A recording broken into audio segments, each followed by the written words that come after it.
আসসালামু আলাইকুম। কি অবস্থা সবার? কেমন আছো সবাই? আশা করি সবাই সুস্থ আছো, ভালো আছো। সবাইকে ওয়েলকাম জানাচ্ছি আমাদের আজকের ক্লাসে। আজকে আমাদের টার্গেট ডিউ 5.0 তে তোমাদের আরো ক্লাস আছে। আমার আজকে শেষ ক্লাস টার্গেট ডিউ 5.0 তে আনঅফিশিয়ালি। তোমাদের সাথে আরো অনেক ক্লাসে ইনশাল্লাহ দেখা হবে। সো এই কারণে আমরা বলছি যে আনঅফিশিয়ালি আমাদের আজকে শেষ ক্লাস, মানে এটার মাধ্যমে আমার শেষ ক্লাস। সো শেষের যেহেতু শুরু হচ্ছেই, শেষ ক্লাসটা সবাই করো মন দিয়ে। সবাইকে একটু মেনশন করে দিয়ে সেই ভেক্টর দিয়ে তোমাদের সাথে আমার জার্নিটা স্টার্ট হয়েছিল, তাই না? মনে আছে তোমাদের? হ্যাঁ, আমার কিন্তু সেই মনে আছে, এই কয়দিন আগে। সো আজকে তোমাদের সাথে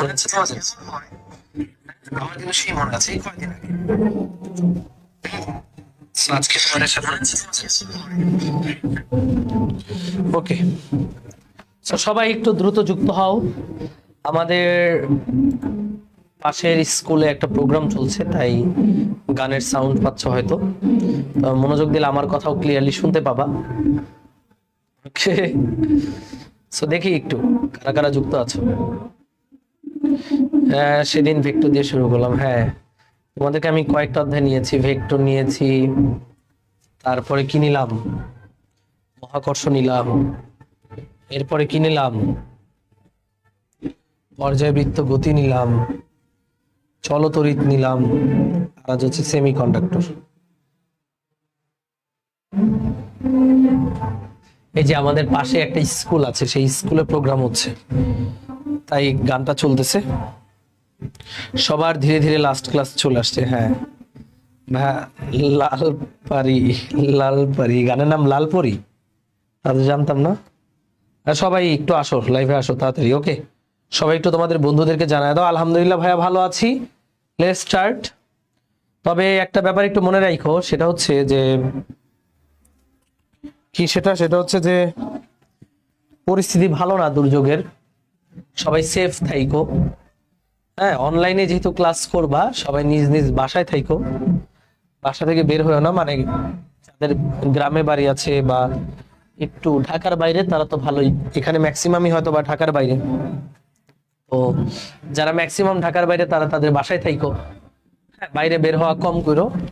আর ইয়ে করো, কি জানি বলো, হচ্ছে আল্লাহকে ডাইকো আর পড়াশোনা করো। তোমার এখন কাজ হবে দুইটা, হচ্ছে আল্লাহকে ডাকা, আমাদেরকে যেন আযাব থেকে রক্ষা করেন, আর নিজে স্টাডি করা। এই যে সামনে যে ঢাকা ভার্সিটি পরীক্ষা, অন্যান্য বিশ্ববিদ্যালয়গুলোর পরীক্ষা, এই জায়গায় যেন নিজেকে ভালো জায়গায় নিয়ে যেতে পারো। সেই জন্য নিজের জন্য দোয়া করো, নিজে পরিশ্রমও করো, কারণ পরিশ্রম ছাড়া তোমাকে কেউ কখনোই উঠায় দিতে পারবে না অটোমেটিক, আল্লাহ ছাড়া। নরসিংদী সবচেয়ে ঝুঁকিতে আছে, সব জায়গায় ঝুঁকিতে। তোমার নরসিংদীর চেয়ে ঢাকা ঝুঁকিতে। কারণ কি জানো? কারণ ঢাকায় অনেক বিল্ডিং, নরসিংদীতে তো ফাঁকা জায়গা আছে। তো নরসিংদী এপি সেন্টার হলেও ঢাকা খুব ঝুঁকি। আসলে ঢাকা সমস্যা বড় না, ঢাকা সবচেয়ে বেশি ভয়ঙ্কর জায়গা আর কি। ওকে, আমরা শুরু করি। একটা ছোট্ট অধ্যায়, এই অধ্যায় থেকে স্পেসিফিক কিছু প্রশ্ন ভার্সিটিতে আসে। আমরা এই সবগুলো জিনিস তোমাদেরকে গুছিয়ে দিব। সো সবাই একটু লিখো রেডি। তাহলে আমরা শুরু করি আমাদের সেমিকন্ডাক্টর ইলেকট্রনিক্স। ভাইয়ার আজকে শেষ ক্লাস। আচ্ছা, আর কথা না বাড়াই শুরু করি। মোটামুটি 1.5 ঘন্টা লাগবে পুরো চ্যাপ্টারটা তোমাদেরকে সাজায় গুছিয়ে দিতে। এবং ইনশাল্লাহ এই স্লাইডে যা আছে তা যদি ভালো মতো পড়তে পারো, যা শিখাবো তা যদি শিখতে পারো, তুমি ভার্সিটিতে এই অধ্যায় থেকে প্রশ্ন উত্তর করতে পারবা। বলো রেডি? আচ্ছা, রেডি, লেটস স্টার্ট। ওকে ভাইয়ারা, শুরু করি। তো আজকে আমরা পড়বো সেমি কন্ডাক্টর ও ইলেকট্রনিক্স। এই অধ্যায় থেকে ম্যাক্সিমাম ইউনিভার্সিটি অ্যাডমিশন গুলোতেই ইনফরমেটিভ কোয়েশ্চেন আছে। কেমন কোয়েশ্চেন ভাইয়া? Informative question. আর মাঝে মাঝে কিছু জায়গায় ম্যাথমেটিক্যাল প্রবলেম আসতে পারে। এই সব কিছু আমরা সমাধান করব। ওকে, গান বাজে পাশের স্কুলে কয়বার বলবো? ওকে, সেমি কন্ডাক্টরের প্রকারভেদ। সেমিকন্ডাক্টর মানে হচ্ছে অর্ধপরিবাহী। এই অর্ধপরিবাহী প্রধানত দুই প্রকার, একটু লিখে ফেলো। অর্ধপরিবাহী কয় প্রকার? দুই প্রকার। হ্যাঁ, কয় প্রকার? দুই প্রকার। কি যে লাগাইছে এরা বেয়াদব গুলা, ভূমিকম্পের টাইমে কি লাগাইছে, লিখো অন্তর্জাত, অন্তর্জাত বা বিশুদ্ধ বা সহজাত, বিশুদ্ধ সেমিকন্ডাক্টর, হ্যাঁ, আর এটা হচ্ছে বহির্জাত, বহির্জাত বা অবিশুদ্ধ সেমিকন্ডাক্টর। এই যে অন্তর্জাত সেমিকন্ডাক্টর মানে কি ভাইয়া? বিশুদ্ধ। বিশুদ্ধ কারা কারা আছে? সিলিকন, জার্মেনিয়াম, এরা হচ্ছে আমাদের অর্ধপরিবাহী। তো এই সিলিকন, জার্মেনিয়াম, ক্যালাসের মধ্যে এরা ছাড়া অন্য কেউ না থাকলে সেটা হচ্ছে বিশুদ্ধ। মানে সিলিকনের ক্যালাস অনলি সিলিকন আসে, সিলিকন আছে, জার্মেনিয়ামের ক্যালাস অনলি জার্মেনিয়াম আছে, তার মানে ওইটা কি? বিশুদ্ধ বা অন্তর্জাত। আর বহির্জাত মানে কি? সিলিকন বা জার্মেনিয়াম সেমিকন্ডাক্টরে তুমি যদি এক্সট্রা কিছু মিশাও, এক্সট্রা মৌল মিশাও, এই মিশানোকে বলা হয় ডোপিং। মানে তুমি যদি ডোপিং করো তাহলে সেটাকে বলবো আমরা অবিশুদ্ধ সেমিকন্ডাক্টর। এই অবিশুদ্ধ সেমিকন্ডাক্টর আবার দুই ধরনের হয়। কি কি সেটা একটু লিখে ফেলি।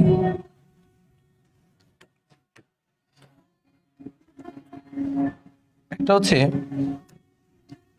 পি টাইপ, লিখো পি, পি টাইপ, আর এটা হলো আমাদের এন টাইপ।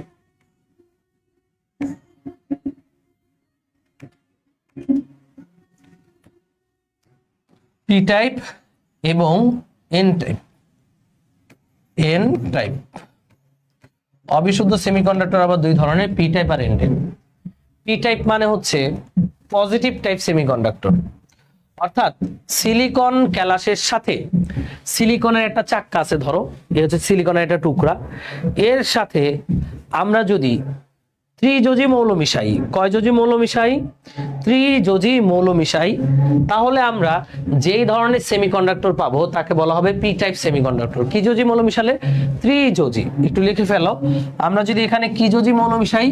ত্রিযোজী মিশালে, ত্রিযোজী মিশালে যা পাবো তার নাম হচ্ছে পি টাইপ সেমিকন্ডাক্টর। ত্রিযোজী মৌল কারা? এটা মনে রাখার জন্য একটা সুন্দর সূত্র আছে, হচ্ছে বাবা বাবা এলো গেল ইন্ডিয়া থাইল্যান্ড। ওকে, এরা হচ্ছে ত্রিযোজী মৌল। এরা এদের যোজনী কত? 3। Boron, aluminium, gallium, indium, thorium. এদের যে কোনো একটাকে যদি আমরা সিলিকনে ক্যালাসের সাথে মিশাই কিংবা জার্মেনিয়াম ক্যালাসের সাথে মিশাই, আমরা পাবো কি ভাইয়া? P type. এমসিকিউতে আসবে নিচের কোনটি মিশালে পি টাইপ পাওয়া যাবে, এইগুলো একটা অপশন থাকলে দাগায় দিবা। ওকে, বাবা এলো গেল ইন্ডিয়া থাইল্যান্ড। এবার এই যে পি টাইপ, কিছু ইনফরমেটিভ কোয়েশ্চেন, যে পি টাইপে মুখ্য আধান বাহককে, মুখ্য আধান বাহক হচ্ছে হোল। পি টাইপ যেহেতু পজিটিভ টাইপ, এখানে মুখ্য আধান বাহক প্রশ্নে যদি থাকে মুখ্য আধান বাহককে হোল, এখানে গৌণকে মুখ্য হোল হলে গৌণ হবে ভাইয়া ইলেকট্রন। কে গৌণ? হচ্ছে আমাদের ইলেকট্রন। মনে রাখবা যেই কয়টা হোল থাকে ঠিক সেম পরিমাণ ইলেকট্রন থাকে। তাহলে এটা নেট চার্জ কত হবে? নেট চার্জ পি টাইপে নেট চার্জ হবে 0। লিখে নিও, এগুলো পরীক্ষায় আসবে।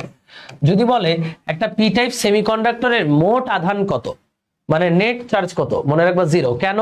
কারণ ভাইয়া যেই কয়টা হোল থাকবে ঠিক সমপরিমাণ কি থাকে? ইলেকট্রন থাকে। ইলেকট্রনের পরিমাণ 4টা হলে হোলের পরিমাণ কয়টা? 4টা। তার মানে 4 + 4 - 4 মিলে কত হয়? 0। নেট আধান কত হয়? 0। ছাগলের বাচ্চাগুলা একটু সাউন্ডটা কমায় বাজা, অবশ্য বাচ্চা বলা মানে কিছু বলা যাবে না। ওকে, রেডি? পরের টাইম। তাহলে এখানে ইনফরমেশন গুলো মনে রাখবা। পি টাইপ সেমিকন্ডাক্টর কিভাবে তৈরি করা যায়? যদি আমরা বিশুদ্ধ সেমিকন্ডাক্টরের সাথে ত্রিযোজী মৌল মিশাই, কয় যোজী? ত্রিযোজী। তারপরে হচ্ছে ত্রিযোজী মৌল কারা? ত্রিযোজী মৌল হচ্ছে boron, aluminium, gallium, indium, thorium. P টাইপের মুখ্য আধান বাহক কে? হোল। গৌণকে ইলেকট্রন। পি টাইপের মোট আধান কত? শূন্য। পরীক্ষায় এটা আসে, পোলাপাইন ভুল করে, পোলাপাইন লেখে মোট আধান পজিটিভ। না ভাই, মোট আধান জিরো, মোট আধান জিরো। এবার এন টাইপ। এন টাইপ কেমনে পাওয়া যায়? যদি আমরা পঞ্চযোজী মৌল মিশাই। কেমন যোজী? পঞ্চযোজী মেশালে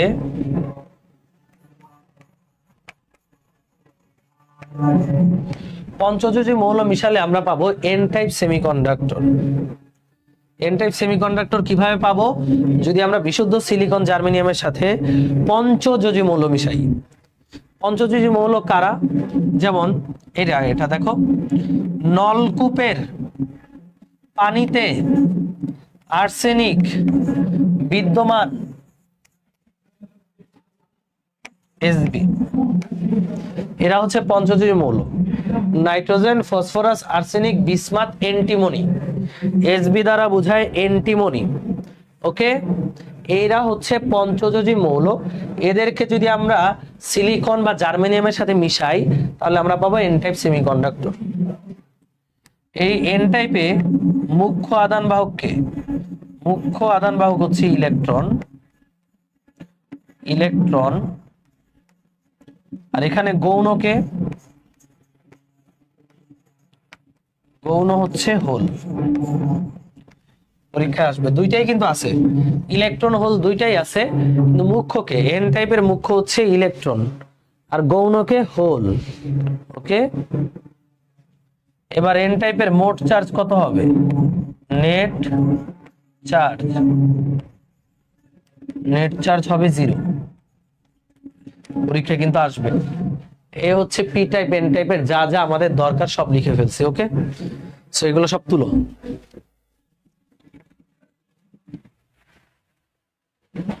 কি এর মধ্যে শুট করবেন কিভাবে?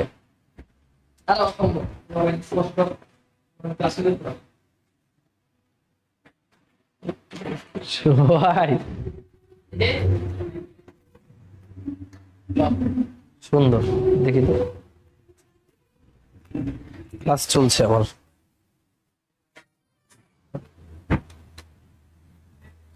মানাবে তোকে।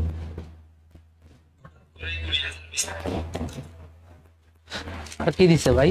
এনেই দিছে। অনেক করেছি।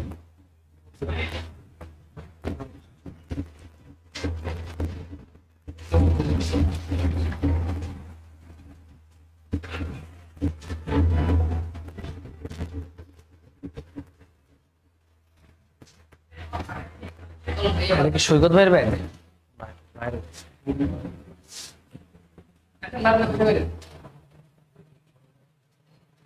তুই কি ক্লাস শেষ করে দিছস? এখন আমার লাইলা চার্জ।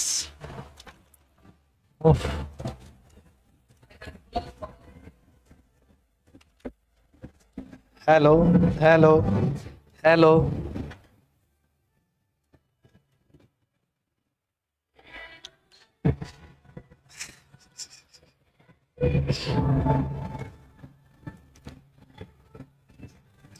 দেখি তো।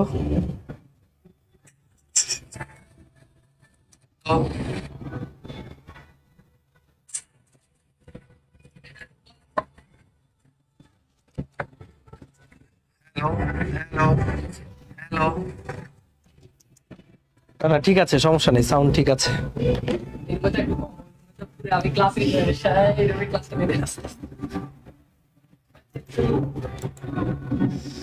আচ্ছা, তো ঠিক আছে। ওকে, কিসের শেষ ক্লাস? আন্দাজে কথাবার্তা। ওকে, রেডি। সো এই হচ্ছে আমাদের পি টাইপ আর এন টাইপের যা যা দরকার। এরপর আমরা আসি এই যে পি টাইপ আর এন টাইপ সেমিকন্ডাক্টর, এই সম্পর্কে তো আমরা বললামই। এবার আমরা আসি রেকটিফিকেশন। রেকটিফিকেশন পারতে হলে আমার আগে ডায়োড সম্পর্কে জানতে হবে। একটু লিখো, পি এন জাংশন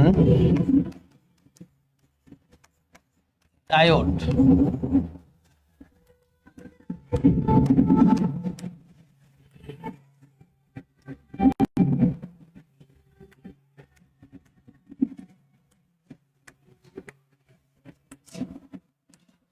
আজকে কিন্তু ক্লাসও করবা, গানও শুনবা। হ্যাঁ, গানও শুনো, ক্লাসও করো। এটা 2 নাম্বার স্লাইড। কোনো ভাইয়ের বিয়ে লাগে নাই, এটা হচ্ছে পাশে আমাদের একটা স্কুল আছে, স্কুলের বাচ্চাদের মনে হয় প্রোগ্রাম হচ্ছে। আচ্ছা, তো সমস্যা নাই ভাই। ব্যাকগ্রাউন্ড ভাইয়া, ডায়োডের বাংলাটা যদি বলতেন। ডায়োডের বাংলা কি আবার? ডায়োডের বাংলা লাগবে না, ডায়োড মানে diode. Okay, ready? So PN junction diode. ভাইয়া পিএন জাংশন ডায়োডে মাথায় রাখবে যে এই যে এরকম যে একটা পি টাইপ আর একটা এন টাইপকে যদি আমরা জোড়া লাগাই দিই, খেয়াল করো, পি টাইপে মেজর কে জানি থাকে, এই মনে করো পি টাইপ। আমি একটু আলাদা করে দিচ্ছি, এই দেখো আলাদা করে দিচ্ছি। এটা মনে করো পি প্রান্ত, এটা হচ্ছে এন প্রান্ত। ওকে, পি টাইপ আর এন টাইপ জোড়া লাগাই দিচ্ছি। পি টাইপে মেজর জানি কে ছিল? মেজর ছিল হোল, এই যে হোল, এই যে হোল। আর এন টাইপে মেজর কে ছিল? ইলেকট্রন, এই যে ইলেকট্রন, এই যে ইলেকট্রন, এই যে ইলেকট্রন। ওকে, সো এবার যেটা হবে, ইলেকট্রন আর হোল আধান ব্যাপনের মাধ্যমে মিলে যাবে। এই হোল আর এই ইলেকট্রন মিলে গেল, হোল ইলেকট্রন মিলে গেল। মিলে গেলে এইখানে একটা দেয়াল সৃষ্টি হবে। দেখো, একটা প্রাচীর সৃষ্টি হবে। এই প্রাচীরটাকে বলা হয় বিভব প্রাচীর। এটা কি বলে? বিভব প্রাচীর। সিলিকন হলে এই বিভব প্রাচীরের ভোল্টেজ হবে, একটু মুখস্থ করবা, সিলিকন শুরু হয়েছে কি দিয়ে? এস দিয়ে না? সিলিকন হলে এই বিভব প্রাচীরের ভোল্টেজ হবে 0.7 ভোল্ট। এস দিয়ে শুরু, 0.7, বুঝতে পারছো? আর জার্মেনিয়াম হলে এই বিভব প্রাচীরের ভোল্টেজ হবে 0.3 ভোল্ট। ওকে, সিলিকন হলে বিভব প্রাচীর ভোল্টেজ কত? 0.7 ভোল্ট। জার্মেনিয়াম হলে এই বিভব প্রাচীরের ভোল্টেজ 0.3 ভোল্ট। পরীক্ষায় আসে, এটা একটা বাধা ভোল্টেজ।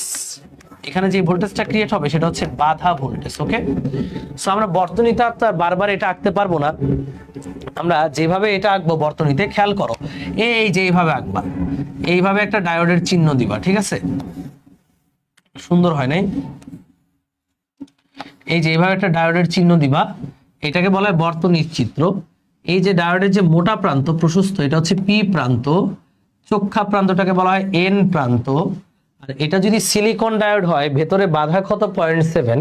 বাধাটাকে আমরা এইভাবে দেখাই, দেখো, এই যে এখানে বড় লাঠি, এখানে ছোট লাঠি। কল্পনায়, এটা মনে মনে আমি জাস্ট তোমাদের বোঝার জন্য এঁকে দিচ্ছি যে বাধাটা এরকম ভাবে দেখাবা, প্লাস মাইনাস। এই বাধাটা কত ভাইয়া? 0.7 ভোল্ট। ইফ এটা সিলিকন, যদি এটা সিলিকন হয়, অর্ধপরিবাহীটা সিলিকন হলে এই বাধাটাকে আমরা এরকম ভাবে রিপ্রেজেন্ট করব। পি এর পাশে বড় দাগ দিব, এন এর পাশে ছোট দাগ দিব, এবং এখানে যে বিভব পার্থক্য, এটাই হবে বাধা ভোল্টেজ 0.7 ভোল্ট। 0.7 ভোল্ট। যদি এটা জার্মেনিয়াম হইতো তাহলে কি হইতো? এই যে এরকম, দেখো, এই হচ্ছে জার্মেনিয়ামের জন্য। দেখো, জার্মেনিয়াম হলে এখানে বাধাটা আমি এভাবে আঁকতাম যে পি এর দিকে ছোট বড়, প্লাস মাইনাস, প্লাস মাইনাস। এটা যদি জার্মেনিয়াম হতো তাহলে এটার জন্য বাধা হতো 0.3 ভোল্ট। এখানে যে ভোল্টেজটা দিতাম ওইটা হতো 0.3 ভোল্ট। ওকে, সো এটা তো বুঝতে পারছো, মানে যে আমাদের ডায়োডকে কিভাবে রিপ্রেজেন্ট করা হয়। ডায়োডের এটা পি প্রান্ত, ওইটা এন প্রান্ত, আর এখানে যে বাধাটা সেটা পি এর দিকে প্লাস, এন এর দিকে মাইনাস দিয়ে একটা ব্যাটারি বসাইতে পারবো এই বাধার জায়গায়। এটুকু তো ক্লিয়ার? এটুকু একটু বলো ক্লিয়ার কিনা, যে বাধাটা আমরা কেমনে দেখাবো? যে এটার জায়গায় আমরা চাইলে বাধাটাই যেভাবে দেখাতে পারবো, প্লাস মাইনাস 0.7 ভোল্ট। ওকে, এটা আমার লাগবে অঙ্ক করার ক্ষেত্রে, এই বাধা জিনিসটা দেখানোটা প্রয়োজন।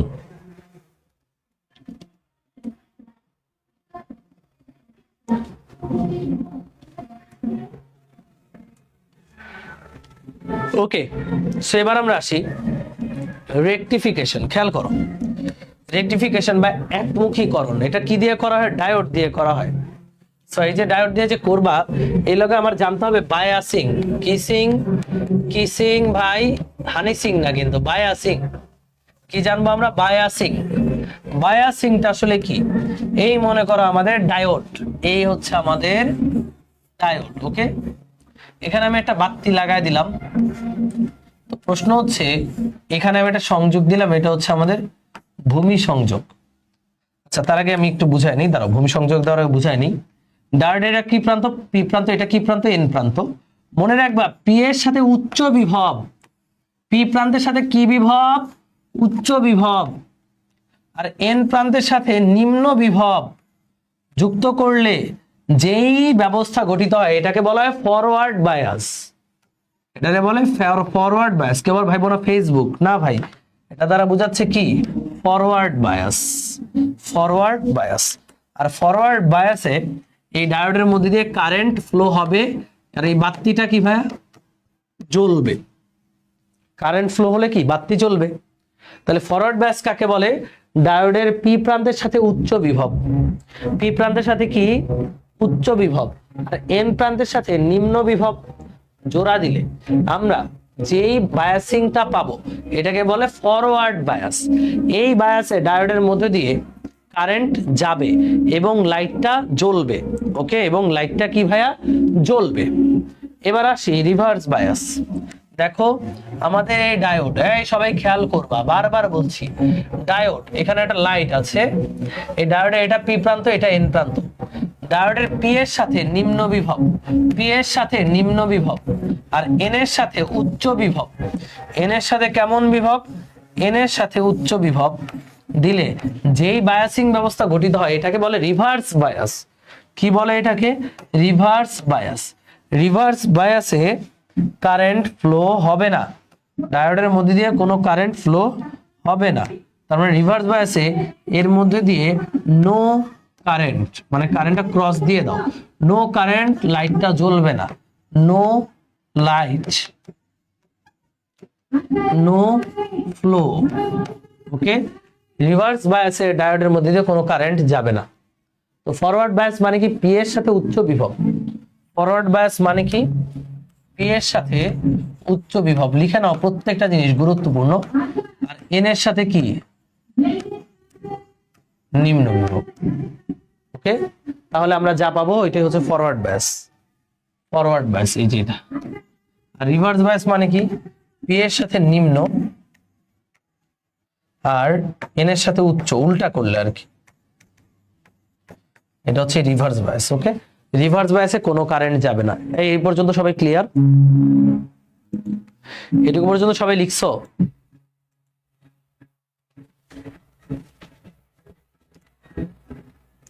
এবার তোমাদেরকে আমি দেখাবো, মানে তোমরা বলবা যে কোনটার মধ্যে দিয়ে কারেন্ট যাবে, কোনটার মধ্যে দিয়ে কারেন্ট যাবে না।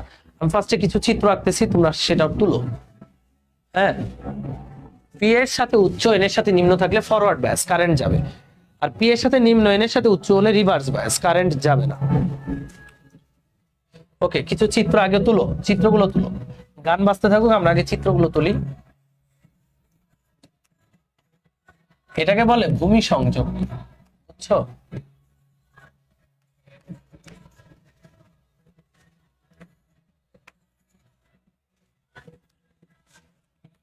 যে চিত্রগুলো আঁকতেছি সেগুলো আগে তুলো।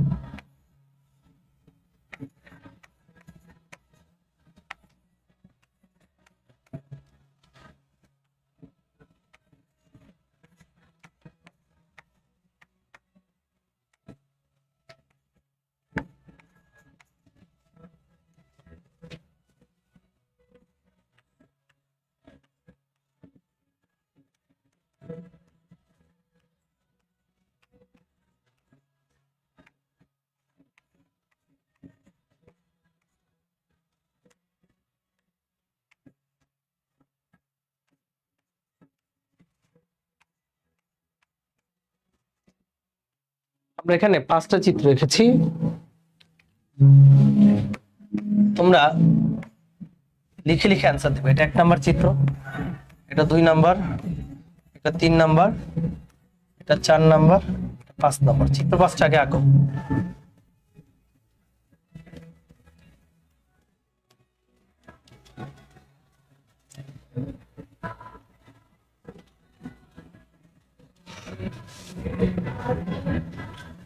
এই চিহ্ন মানে কিন্তু ভাইয়া 0 ভোল্ট, মাথায় রেখো।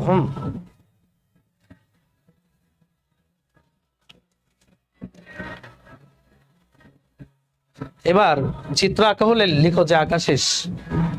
এরপর আমরা দেখো অঙ্কটা করি এখান থেকে। রেডি? Okay ready? দেখো প্রথম চিত্রে, বলো প্রথম চিত্রে ডায়োডের মধ্যে দিয়ে কারেন্ট যাবে নাকি যাবে না, বলো। প্রথম চিত্রে ডায়োডের মধ্যে দিয়ে কারেন্ট যাবে নাকি না? আজান দিছে, যাক 15 মিনিট বিরতি। 15 মিনিট আমরা পড়াশোনা করে তারপর আমরা ব্রেক দিব। ওরা যখন চালু করবে তখন আমরা ব্রেক দিব। ওরা 15 মিনিট বিরতি দিচ্ছে। আচ্ছা রেডি? এটা বলো, প্রথম চিত্রে কারেন্ট কি যাবে নাকি যাবে না? ডায়োডের মধ্যে দিয়ে কারেন্ট যাবে, দেখি। দেখো এটা পি প্রান্ত, এটা এন প্রান্ত। পি এর সাথে 10 ভোল্ট, পি এর সাথে 10 ভোল্ট আর এন এর সাথে 0 ভোল্ট। তাহলে পি এর সাথে উচ্চ, এন এর সাথে নিম্ন, তাহলে কারেন্ট যাবে। ইয়েস, এটার অ্যান্সার হচ্ছে ইয়েস, কারেন্ট যাবে। পরেরটা দেখি। দেখো পি এর সাথে 10 ভোল্ট, এন এর সাথে 20 ভোল্ট। তাহলে পি এর সাথে ছোট, এন এর সাথে বড়, তাই না? পি এর সাথে নিম্ন, এন এর সাথে উচ্চ। তাহলে এটা কি? আচ্ছা এটা কিন্তু ফরওয়ার্ড বায়াস লিখে দিচ্ছি। এটাতে লিখি reverse bias. Reverse bias, current যাবে না, নো। এরপর এটা 3 নাম্বারটা বলো। এই যে এটা এন, এন এর সাথে -2 আর পি এর সাথে 0, বলো কারেন্ট যাবে নাকি যাবে না? ভাই পি এর সাথে 0, 0 মানে কি বড় না -2 এর চেয়ে? এন এর সাথে -2, তাহলে কোনটা বড়? 0 বড়। তাহলে পি এর সাথে বড়, এন এর সাথে ছোট, তার মানে পি এর সাথে উচ্চ, এন এর সাথে নিম্ন। তাহলে এটাও কি ফরওয়ার্ড বায়াসই আছে, তাহলে অবশ্যই এটার মধ্যে দিয়েও কারেন্ট যাবে। তোমরা যখন অ্যান্সার লিখবা, তোমরা লিখবা 3 ইয়েস 4 নো, এইভাবে লিখতে পারো। বুঝছো তো? এন এর সাথে -2, পি এর সাথে 0, 0 বড় না ভাইয়া? তাহলে পি এর সাথে উচ্চ, এন এর সাথে নিম্ন, তার মানে কারেন্ট যাবে, ফরওয়ার্ড বায়াস।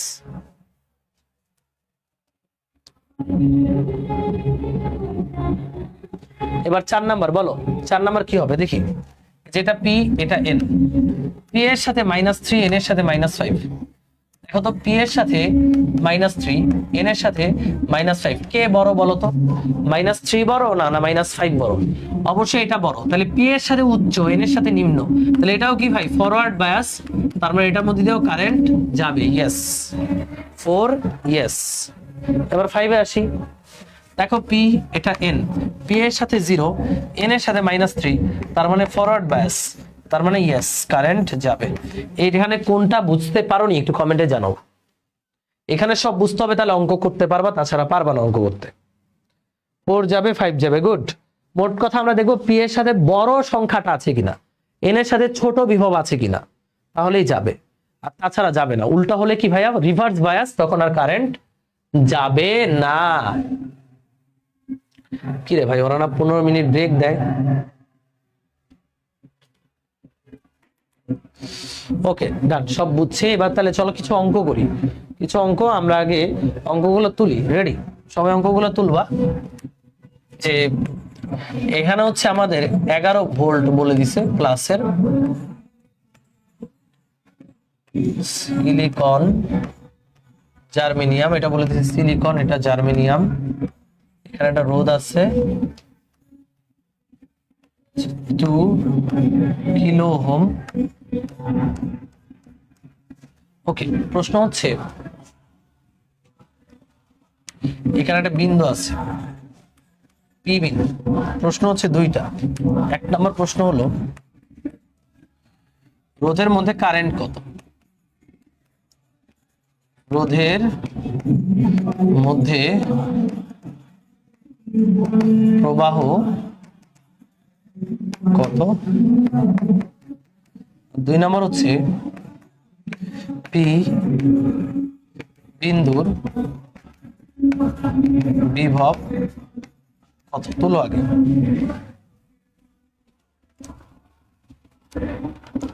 এখন আমরা অঙ্কটা করি। পি বিন্দুর বিভব কত, রোধের মধ্যে প্রবাহ কত? ওরা না 15 মিনিট ব্রেক দেয়, মাত্র শুনলাম 15 মিনিট ব্রেক দিচ্ছি। আচ্ছা যাই হোক, তোমরা তোলো আগে।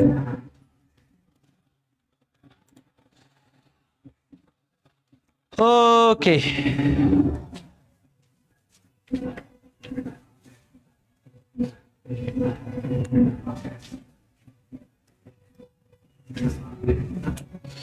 আচ্ছা দেখি। তো প্রথমত এই বর্তনীটাকে আমার মতো করে সাজাতে হবে। সবার আগে দেখতে হবে এখানে কারেন্ট আসলে যাবে নাকি না, কারেন্ট যাবে নাকি না, মানে এখানে কি ফরওয়ার্ড বায়াস নাকি রিভার্স বায়াস। দেখি ফরওয়ার্ড কারেন্ট যাচ্ছে কি যাচ্ছে না। দেখো তো সবাই একটু তাকাও, যে এটা পি প্রান্ত, এটা এন প্রান্ত, তাই না? দেখো তো পি এর সাথে প্লাসের 11, এন এর সাথে 0, তাহলে এটা কারেন্ট যাবে এটার মধ্যে দিয়ে, এটা ফরওয়ার্ড বায়াস আছে। আবার এই পি প্রান্তের সাথে 11, এন এর সাথে 0, তার মানে এটাও ফরওয়ার্ড বায়াসে আছে, কারেন্ট কিন্তু যাবে। তাহলে দুইটাই যেহেতু ফরওয়ার্ড বায়াসে আছে, তার মানে কারেন্ট যাবে, এটা আমরা কনফার্ম হয়ে নিলাম। এবার এই বর্তনীটাকে আমি আমাদের মতো করে আঁকবো। এই দেখো প্লাসের 11 ভোল্ট, এটা 0 না, দুইটাকে থেকে একটা তার টেনে দাও, তার টেনে এখানে একটা ব্যাটারি লাগাবা। এটা কত 11, এটা কত 0, তাহলে এখানে বিভব পার্থক্য হবে 11, 11 মাইনাস 0 কত হবে 11, বুঝছো তো? মানে আমরা এই দুইটা প্রান্ত থেকে টেনে একটা ব্যাটারি লাগাই দিব, 11 ভোল্ট আর 0 ভোল্ট, টেনে ব্যাটারি লাগাও, সেই ব্যাটারিটা হবে 11 ভোল্টের ব্যাটারি, বুঝছো? এই যে এই প্রান্ত আর এই প্রান্তে দুইটা লাইন টেনে আমি লাগাই দিলাম। এরপর এই প্রান্ত থেকে ওঠার পর প্রথমটা কি সিলিকন, সিলিকনের জন্য আমরা এইভাবে লিখতে পারি প্লাস মাইনাস 0.7 ভোল্ট, তাই না? বলছিলাম কিন্তু সিলিকন মানে ভেতরে কি আছে, এরকম বাধা ভোল্টেজ আছে, সেটা কত 0.7 ভোল্ট। এরপর কি জার্মেনিয়াম, জার্মেনিয়ামের জন্য আবারও প্লাস মাইনাস 0.3 ভোল্ট, তাই না? এরপর একটা রোধ আছে 2 কিলো ওহম, এই যে একটা রোধ, এই রোধটা হচ্ছে 2 কিলো ওহম। এরপরে এই রোধটা গিয়ে এখানে যুক্ত হয়েছে, শেষ। তো এই জিনিসটাকে এভাবে আমরা আঁকতে পারবো, এটা কি বুঝতে পেরেছো?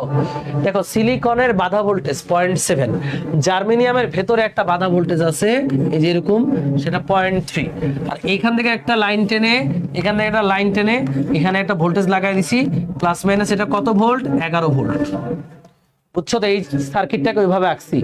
এটা আঁকতে সমস্যা আছে সবাই একটু বলো, এটা আঁকতে সমস্যা না থাকলে আর কিছু লাগবে না। এটা আঁকতে কোনো সমস্যা আছে?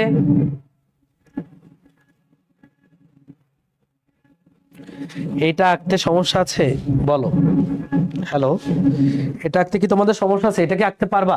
এটা আঁকতে পারলে আমি সবই পারবো। দেখো এখানে, এবার আমি এখানে কারেন্ট বের করব 2 ওহমের মধ্যে দিয়ে। দেখো তো আমি এখানে একটা বদ্ধ বর্তনী পাচ্ছি, এবং সেই বদ্ধ বর্তনীতে এইভাবে আমরা ঘুরবো, এই ডিরেকশনে ঘুরবো, এই ডিরেকশনে ঘোরা শুরু করো। সাপোজ এখান থেকে জার্নি স্টার্ট করো, তুমি এখান থেকে জার্নি স্টার্ট করো, ওকে?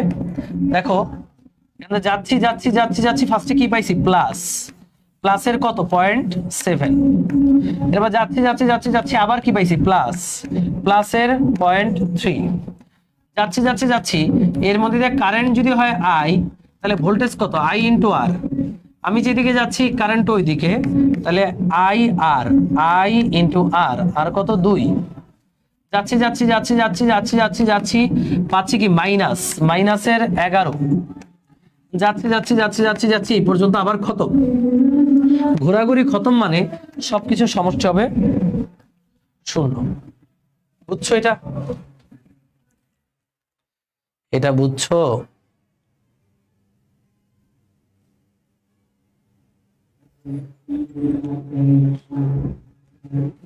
কেভিএল অ্যাপ্লাই করাটা বুঝছো? এখান থেকে এই যে 0.7 প্লাস 0.3 প্লাস আই আর এবং মাইনাস 11, এবার এখানে আসলাম ইজিক্যাল টু 0, এটা করলে কত আসবে 0.3 0.7 মানে 1, 11 থেকে 1 গেলে থাকে 10, তাহলে 2i সমান 10, সুতরাং i এর মান হবে 10/2, 10/2 মানে হচ্ছে 5।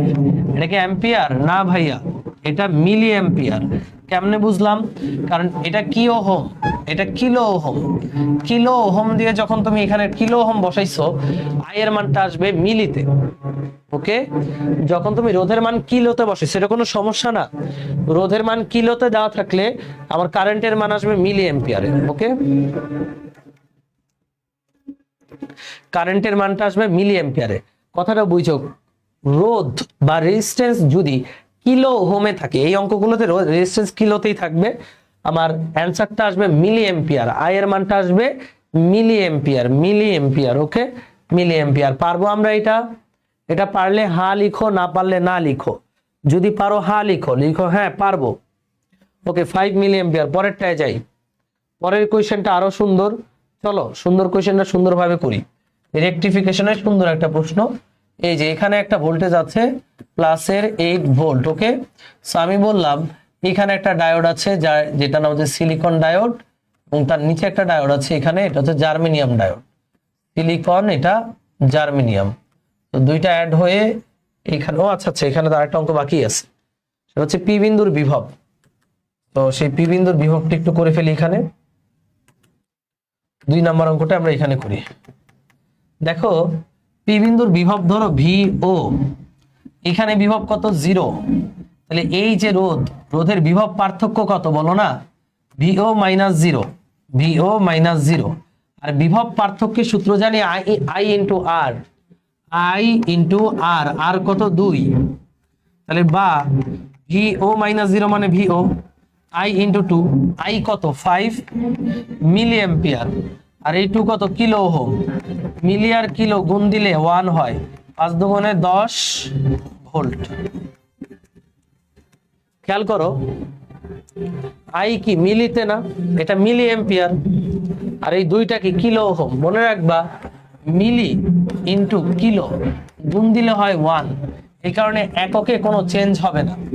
মিলি মানে কি 10 ইনভার্স 3, কিলো মানে কি 10 কিউব, তাইলে দুইটা গুণ দিলে 1 হয়, এই কারণে এই ভোল্টেজের এককে কোনো চেঞ্জ হবে না, 10 ভোল্ট। কি পারা যাবে? জাস্ট এই দুই বিন্দুর বিভব পার্থক্য VO minus 0 is equal to 2 into I. তাহলে ভিও সমান হচ্ছে 5 ইন্টু 2 মিলি ইন্টু কিলো, তার মানে 10 ভোল্ট। না 15 মিনিট ব্রেক দেয়, বুঝলাম না আমি। ওকে, সো 10 ভোল্ট। ডান।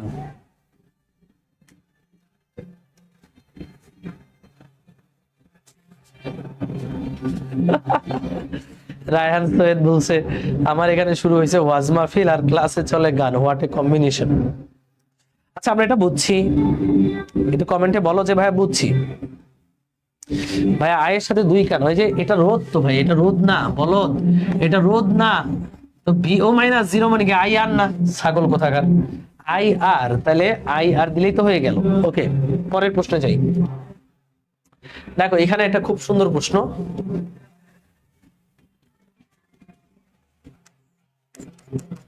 এটা দিলেও ভাববা 0 ভোল্ট। ওকে, এই হচ্ছে আমাদের 1 কিলো ওহম। সেম প্রশ্ন, রোধ আই এর মানটা কত? এখান থেকে আমরা কি বের করব? আই বের করব। কোয়েশ্চেন হচ্ছে আই কত। সো আই যে বের করবা, প্রথম কথা হচ্ছে আগে দেখবো যে এখানে ডায়োড গুলো ফরওয়ার্ডে আছে কিনা। দেখো এটা পি প্রান্ত +8, এন প্রান্ত 0, তাহলে এটা ফরওয়ার্ডে আছে। নিচেরটাও কি ফরওয়ার্ডে আছে, তাহলে কারেন্ট যাবে। তো মজার ব্যাপার হচ্ছে কারেন্ট তোমাদের মতো বোকা না, কারেন্ট খুবই বুদ্ধিমান। কারেন্ট এই 2 পথে যাবে না, কারেন্ট একটা পথে যাবে, যেই পথে বাধা কম। বলতো কোন পথে বাধা ভোল্টেজটা কম? সিলিকনের বাধা ভোল্টেজ হচ্ছে 0.7 ভোল্ট, জার্মেনিয়ামের হচ্ছে 0.3 ভোল্ট। কোথায় বাধা কম? এখানে বাধা কম, তাহলে সমস্ত কারেন্ট ট্যাও করে এসে এদিক থেকে ট্যাও করে এসে এদিকে ঢুকে যাবে, বুঝছো? উপরের লাইনে নো কারেন্ট, ফরওয়ার্ড বাসে থাকা সত্ত্বেও উপরের লাইনে কোনো কারেন্ট যাবে না, তাহলে কারেন্ট অনলি যাবে এই জার্মেনিয়াম দিয়ে। তাহলে সেম 8 আর 0 থেকে একটা ইয়া টানো, এই যে 8 আর 0 প্লাস মাইনাস 8 আর 0 কারণে হয় 8 ভোল্ট।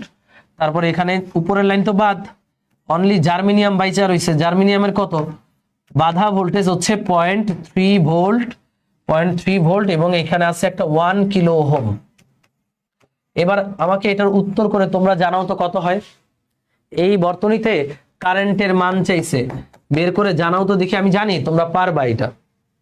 দেখো এখানে আবারও আমরা এই যে এইভাবে কারশফের সূত্র অ্যাপ্লাই করব। কারশফের সূত্র অনুযায়ী আমরা লিখতে পারবো। এখান থেকে স্টার্ট করি, যাচ্ছি যাচ্ছি যাচ্ছি প্লাসের 0.3, যাচ্ছি যাচ্ছি যাচ্ছি 1 ইন্টু আই, প্লাসের 1 ইন্টু আই, তাই না? 1 ইন্টু আই, যাচ্ছি যাচ্ছি যাচ্ছি মাইনাসের 8, -8 ইজ ইকুয়াল টু 0। 8 থেকে 0.3 গেলে থাকে 7.7। তাহলে i এর মান আসতেছে 7.7/1, তার মানে 7.7 মিলি এম্পিয়ার। কারণ এটা কিলো ওহমে আছে, তাহলে অ্যান্সারটা আসবে মিলি এম্পিয়ারে। মিলি এম্পিয়ারে। পারবো নাকি পারবো না বলো? চুইং করে ঢুকে যাবে। এই পারবা? পারবা এটা? 7.7 মিলি এম্পিয়ার। ওকে, ডান ডান। এই তো বললাম বস, সেই টাইপের অঙ্কগুলো একটু প্র্যাকটিস করতে হবে সবার। এবার রেকটিফিকেশন নিয়ে কয়েকটা ইনফরমেশন মনে রাখবা, যে যেগুলো এমসিকিউতে আসে, সেটা হচ্ছে ব্রিজ রেকটিফায়ার। একটু লিখো, ব্রিজ রেকটিফায়ার। এগুলো দিয়ে ব্যাখ্যা আসার টাইম আমাদের কিন্তু নাই, এইচএসসি তে আসছিল। ব্রিজ রেকটিফায়ারে ইনফরমেশন গুলো মনে রাখতে হবে। কয়টা ডায়োড ইউজ করা হয়? কয়টা ডায়োড ইউজ করা হয়? 4টি। এটা বিভিন্ন জায়গায় আসছে, 4টি ডায়োড ইউজ হবে এই ব্রিজ রেকটিফায়ার। ওকে, তারপরের কথা হচ্ছে ব্রিজ রেকটিফায়ার ইনপুট দেখতে কেমন, এই পরীক্ষা আসবে। ইনপুট হচ্ছে এসি, ইনপুট হচ্ছে এসি। এই এসি দেখতে কেমন ভাইয়া? এসি মানে অল্টারনেটিভ কারেন্ট, এই যে এরকম দেখতে, দেখো। হ্যাঁ, কিন্তু আউটপুট কি? এই যে আউটপুট লিখো, আউটপুট হচ্ছে ডিসি। আউটপুট কি ভাইয়া? ডিসি। এবং সেটা দেখতে কেমন? সেটা দেখতে এরকম, দেখাই তোমাদেরকে, এই যে এরকম। হ্যাঁ, ব্রিজ রেকটিফায়ারে খেয়াল করে দেখো, আগে যে সময় এখানে পর্যায়কাল হচ্ছে টি, কিন্তু এখানে পর্যায়কাল হয়ে গেছে অর্ধেক। পর্যায়কাল কত হয়ে গেছে? অর্ধেক। দেখো এইটা টি সময় পর পর রিপিট হইতো, বাট এখানে এইটা t/2 সময় পর পর রিপিট হবে। তাহলে ইনপুটের তুলনায় আউটপুটে পর্যায়কাল অর্ধেক হয়ে যায়, এটা গুরুত্বপূর্ণ। হ্যাঁ, ব্রিজ রেকটিফায়ারে ইনপুটের তুলনায় আউটপুটে পর্যায়কাল কত হয়? অর্ধেক হয়। পর্যায়কাল অর্ধেক হয়, লিখে ফেলো, পর্যায়কাল অর্ধেক হয়। পর্যায়কাল আউটপুটে হাফ হয়। পর্যায়কাল অর্ধেক হয়। পর্যায়কাল অর্ধেক হওয়া মানে কি? সুতরাং পর্যায়কাল অর্ধেক হলে কম্পাঙ্ক দ্বিগুণ হবে, লিখে ফেলো, কম্পাঙ্ক দ্বিগুণ হবে। পর্যায়কাল অর্ধেক হওয়া মানে কি? কম্পাঙ্ক দ্বিগুণ। কারণ আমরা জানি কম্পাঙ্ক f সমান 1/t। তাহলে পর্যায়কালের সাথে ব্যস্তানুপাতিক, পর্যায়কাল অর্ধেক হলে কম্পাঙ্ক কয় গুণ হবে? দ্বিগুণ হবে। তোমাদের কাছে আমার প্রশ্ন, ইনপুটে কম্পাঙ্ক 100 হার্টজ হলে আউটপুটে কম্পাঙ্ক কত হবে বলো? ব্রিজ রেকটিফায়ারের ক্ষেত্রে পরীক্ষা এটা আসছে, বিভিন্ন জায়গায় আসছে। ইনপুটে কম্পাঙ্ক যদি 100 হার্টজ হয়, আউটপুটের কম্পাঙ্ক কত হবে? আউটপুট কম্পাঙ্ক কত হবে রেকটিফায়ারে? আউটপুট কম্পাঙ্ক হবে ডাবল ইনপুট কম্পাঙ্কের ডাবল। কত হবে আউটপুট কম্পাঙ্ক? 200 হার্টজ। এই তো বুঝছো। ওকে, এই হচ্ছে ব্রিজ রেকটিফায়ার সম্পর্কে। রেকটিফায়ার কি করে? রেকটিফায়ার হচ্ছে একমুখী কারক হিসেবে কাজ করে, একমুখী করে। ডায়োডের ব্যবহার, লাইট এমিটিং ডায়োড। ডায়োড কিন্তু এলইডি হিসেবে ইউজ করা হয়, লাইট এমিটিং ডায়োড হিসেবে। ওকে, রেকটিফিকেশন গেল। এরপর আমরা আসি ট্রানজিস্টর বা ট্রায়োড। এরপর আমরা অনেক প্রশ্ন সলভ করব, ভয়ের কিছু নেই। ট্রানজিস্টর বা ট্রায়োড, অধ্যায়টা এরকমই। ট্রানজিস্টর বা ট্রায়োড ভাইয়া, প্রথম কথা ট্রায়োড ট্রানজিস্টর এই যে এরকম।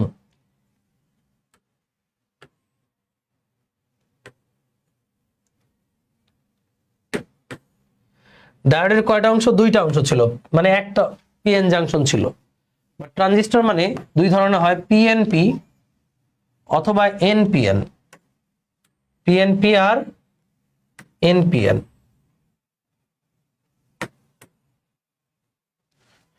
ট্রানজিস্টর হয় দুই ধরনের, পিএনপি আর এনপিএন। তো বলো তো প্রত্যেকটা ট্রানজিস্টরে কয়টা করে পিএন জাংশন আছে? দেখো এইখানে একটা আছে, এইখানে একটা আছে পিএন জাংশন। এই যে এনপি মানে পিএন জাংশন, আবার পিএন জাংশন। তাহলে এক একটা ট্রানজিস্টরে কয়টা করে পিএন জাংশন আছে ভাইয়া? 2টা করে পিএন জাংশন আছে। ট্রানজিস্টরের যেই সূত্রগুলো জানতে হবে, ট্রানজিস্টর ইউজ হয় কি হিসেবে? অ্যাম্পলিফায়ার হিসেবে। ট্রানজিস্টর অ্যাম্পলিফায়ার মানে বাংলায় বলে বিবর্ধক, বিবর্ধক হিসেবে ইউজ হয়। ট্রানজিস্টর ইউজ হয় সুইচ হিসেবে, সুইচ হিসেবে ইউজ হয়। তারপরে হচ্ছে আর কি অ্যাম্পলিফায়ার, সুইচ, আর কি জানি আছে ভুলে গেছি। আচ্ছা যাই হোক, এটা অপশন দেখলে মনে পড়ে যাবে। এগুলো মেইন ইউজ আর কি, অ্যাম্পলিফায়ার হিসেবে ইউজ হয়, সুইচ হিসেবেও ট্রানজিস্টর ইউজ হয়, দুই প্রকার, পিএনপি এনপিএন। এদেরকে বলা হয় বিজেটি, মানে বাইপোলার জাংশন ট্রানজিস্টর। ট্রানজিস্টরের অংশ তিনটা, একটা হচ্ছে এমিটার, আর এটা হচ্ছে বেস, আর এটা হচ্ছে কালেক্টর। সেম এখানেও এমিটার, বেস, কালেক্টর, যে তিনটা মাথা। ওকে, এরকম তিনটা মাথা, emitter, base, collector. Emitter, base কি ভাইয়া? কালেক্টর। এমিটার, বেস, কালেক্টর, এদেরকে বিজেটি বলে, বাইপোলার জাংশন ট্রানজিস্টর। ওকে, হ্যাঁ, নামাজের ব্রেক দিব, একটু আজান দিছে তো এখানে একটু সাউন্ড কম, তো এখানে পড়ায় মজা লাগতেছে, 5টা মিনিট পরে নামাজের ব্রেক দিয়ে দিব, সমস্যা নেই, আমিও নামাজ পড়বো। সেবার এই যে ট্রানজিস্টরকে আমরা বর্তনীতে কিভাবে অঙ্কন করব, এইভাবে একটা গোল দিবা, বড় করে দেখাই। গোল দেওয়ার পর এরকম তিনটা টার্মিনাল দিতে হবে, তো তিনটা অংশই যেভাবে দিবা, দেখো এই মাঝখান দিয়ে একটা টান, এই পাশ দিয়ে একটা বের করবা মাথায়, এখান পাশ দিয়ে একটা মাথা বের করবা। তারপরে মনে রাখবা এখানে তিনটা অংশ আছে, এমিটার, এখানে আগে কালেক্টর দিই, মনে করো এটা কালেক্টর, মাঝখানে একটা বেস, পরেরটা এমিটার, তিনটা অংশ, ঠিক আছে? তো ফোকাস রাখতে হবে বেজ এমিটার অংশে। কোন অংশে? বেজ এমিটার অংশে। সবাই বলো কোন অংশে? বেজ এমিটার অংশে। আমার সাথে সাথে বলতে হবে, নাহলে মুখস্থ হবে না। বেজ এমিটার অংশে। এটা পিএনপি নাকি এনপিএন পরীক্ষায় আসবে, নিচের চিত্রটি পিএনপি নাকি এনপিএন, তখন তোমার দাগাইতে হবে। সো দাগানোর জন্য তুমি খেয়াল করবা বেজ এমিটার অংশে। বেজ এমিটার অংশে যদি অ্যারো চিহ্ন এদিকে থাকে, দেখো এটা মুখস্থ করার কিছু নেই, বুঝতে হবে। অ্যারো চিহ্ন এদিকে মানে কারেন্ট বের হচ্ছে। কারেন্ট থেকে কোথায় যায়? পজিটিভ থেকে নেগেটিভের দিকে যায়, মানে উচ্চ বিভব থেকে নিম্ন বিভবের দিকে কারেন্ট যায়।